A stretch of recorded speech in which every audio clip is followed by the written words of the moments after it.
Right, so this is following straight on the back of why not to plant your pots up at this time of year. You know, any hardy plants, it is really a no-no to plant out this time of year, or even pot on really. And following on from that video, this one's going to be about transplant shock. So we use this term a lot. You've got a plant in a pot, and the two different scenarios we've got is either you're going to pot it onto a bigger pot, or you're going to put it into the ground. And I would say there's two reasons why a plant will suffer the transplant shock.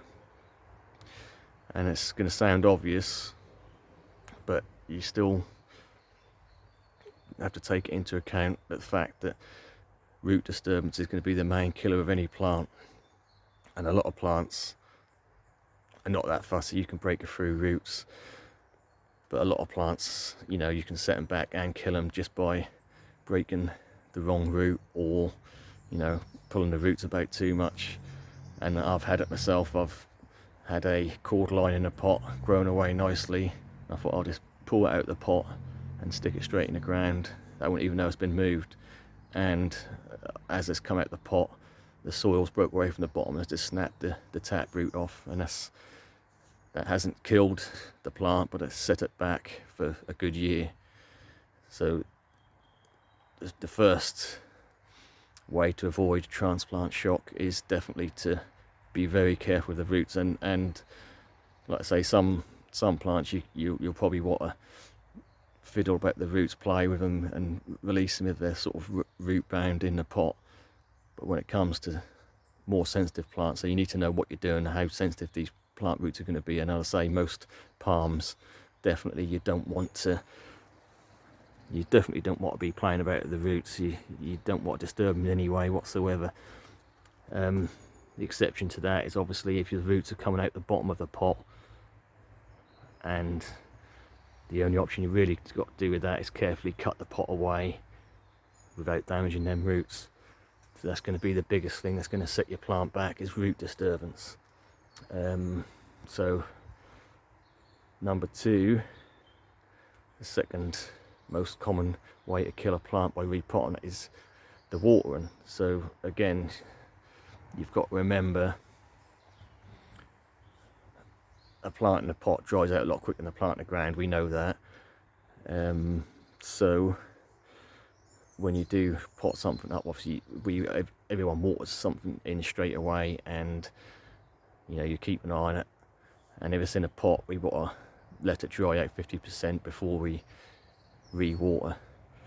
But in the ground, it can be tricky to tell.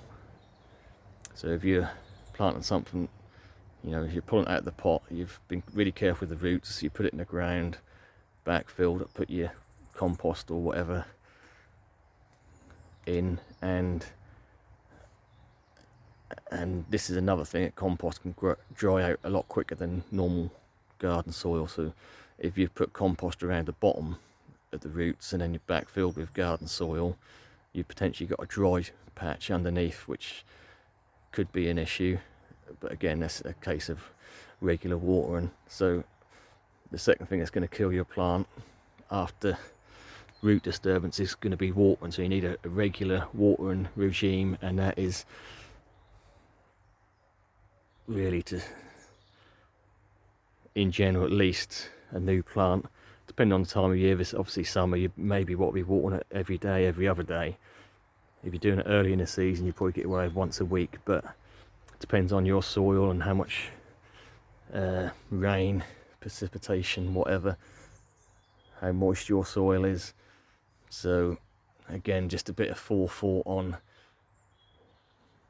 I've got a new plant, I've chucked it in the ground, I've been really careful with the roots, I've watered it in nicely, job's done. No, constant watering. And the only exception to that would be if you have planted early and you do get a cold patch, then maybe you don't want to water quite so often if the ground's frozen, because the roots aren't going to take it up anyway, and all you're going to do is maybe rot the roots off. So in general, again, just a quick one just to summarise,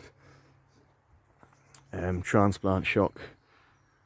First killer of plants is going to be root disturbance. Second is insufficient watering. So just bear them two things in mind, and as long as you're careful and diligent with your watering, you can eliminate a lot of the problems you get related to transplant shock. Right, let's leave it there. Thanks for watching.